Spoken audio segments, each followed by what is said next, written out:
Do you believe that your circumstances limit your ability to be successful and affluent? Whatever you believe, I'm going to share with you a secret of how to expand your affluence from any circumstance. Growing up, I rubbed shoulders with millionaires, and I knew no other world. This was my goldfish bowl. We lived on Park Avenue. I went to an all-girls school for 12 years in a uniform. My parents both had pilot's licenses, and we had a 4-seater plane called George. So we flew to Vermont on the weekends to go skiing, and we summered in Maine. From infancy, it was drilled into me, be responsible, be a good steward of your legacy. And for many years, through that filter, I failed miserably. When I was 6, one of my father's friends, he asked me what I wanted to be when I grew up. And I said, a multimillionaire philanthropist, like him. See, I knew multimillionaire philanthropists. I knew what they did. I wanted to be one. He laughed. I began to doubt my own value and wonder if I could ever be successful on my own terms. Crushed, I started to play at 60%. Have any of you ever played it small to stay safe when someone laughed at your dreams? When I was 14, I met Ivan. He had a very different life than I did. He lived in East Harlem. He went to an all-boys school on scholarship, and his parents ran a drug rehab program on 103rd Street. Our friendship opened my eyes, blew open my goldfish bowl. I could see that my friends who lived in Harlem and in East Harlem had very different opportunities and possibilities than I did, simply because of my background. And that made me feel both guilty and ashamed. I didn't feel like I deserved what I had. I didn't know my own value, and people hated me who didn't even know me. I began exploring this. So I worked, I traveled the world, I asked a million questions. And what I discovered was that there were people in the world who were either surviving or thriving. And some of the people who were thriving were not from wealthy backgrounds. That was great news. So that meant it wasn't the money. It was actually discovering the resourcefulness and the secrets of how do you become affluent on your own terms. I was about to turn 50, and I had a eureka moment. It was halfway to 100. So I asked myself, are you doing what you were born to do? Being a medical editor for an advertising firm? The answer was a resounding no. So then the question was, what was I born to do? I spent so many years flying under the radar, I didn't even know. I began to try and figure out, what is affluence? What is it really? And what I discovered was that if affluence was making lots and lots of money, I was a failure.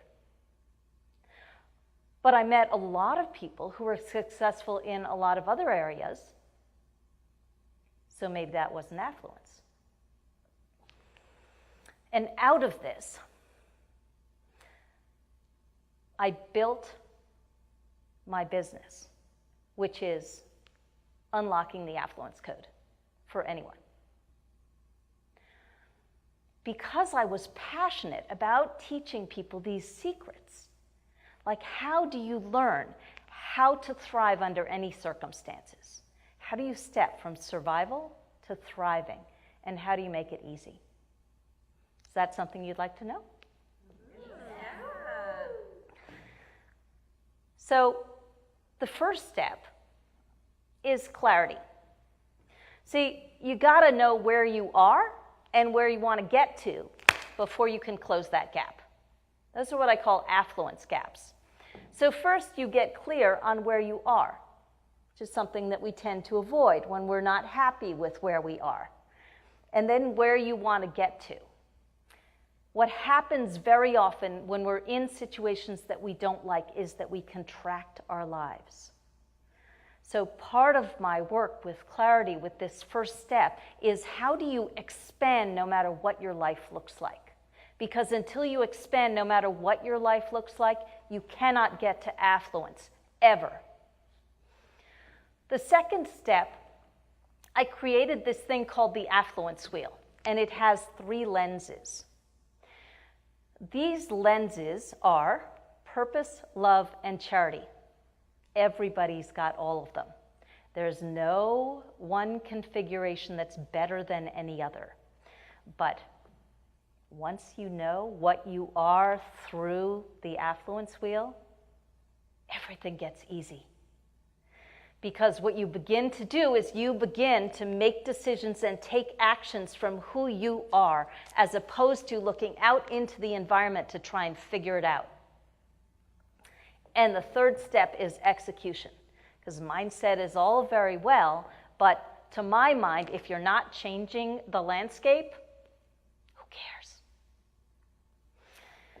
So then what I do is I teach you to align the affluence wheel lens, your particular dynamic archetype, with your decisions and with the actions you take and the strategies you make. And then what happens is you get the life of your dreams and you fulfill the legacy that you desire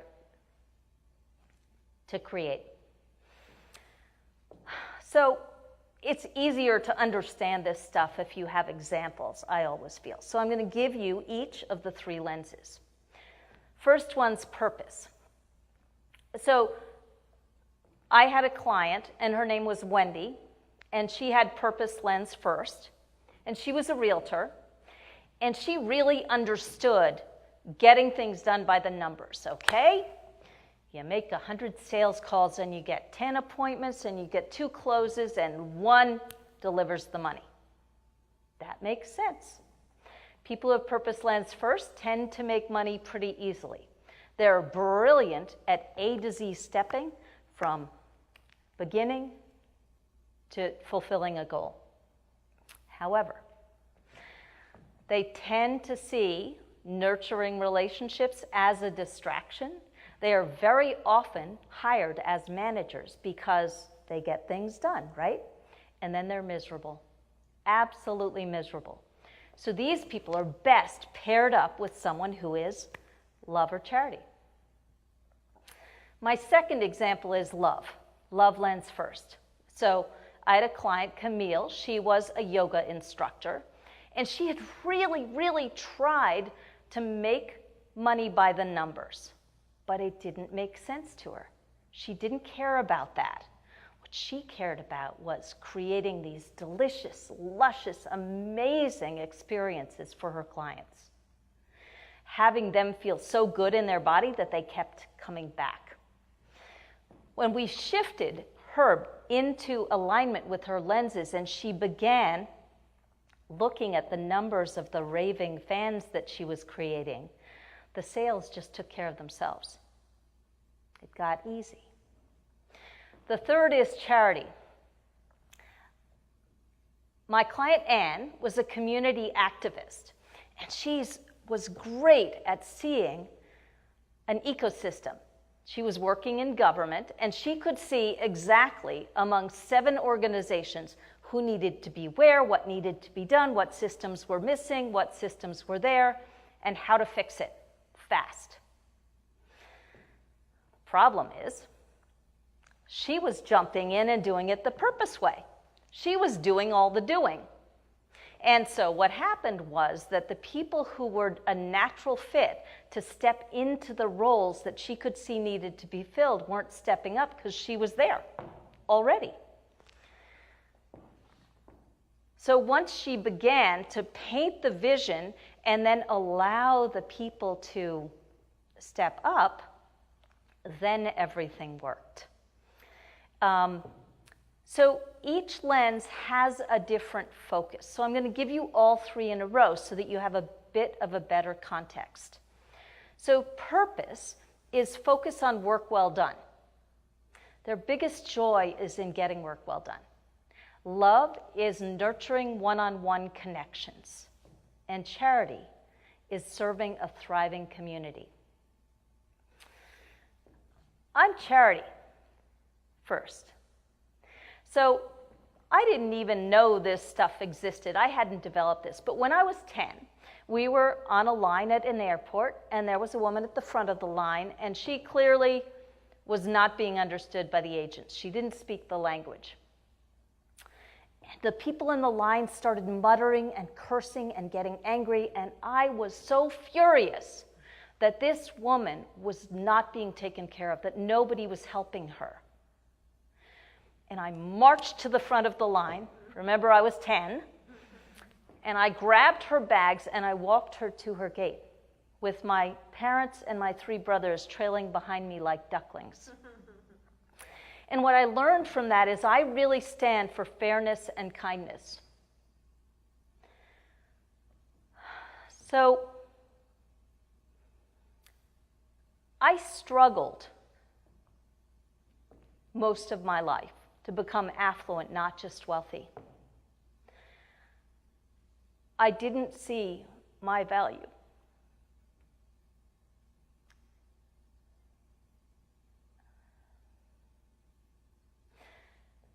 And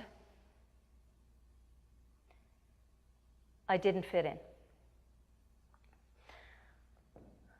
My priorities were different, and so I thought that they were wrong. When I unlocked my own affluence code with these affluence wheel lenses, everything changed. I am now stepping into living the lifestyle and fulfilling the legacy of my deepest desires. So today, I invite you to unlock your affluence code.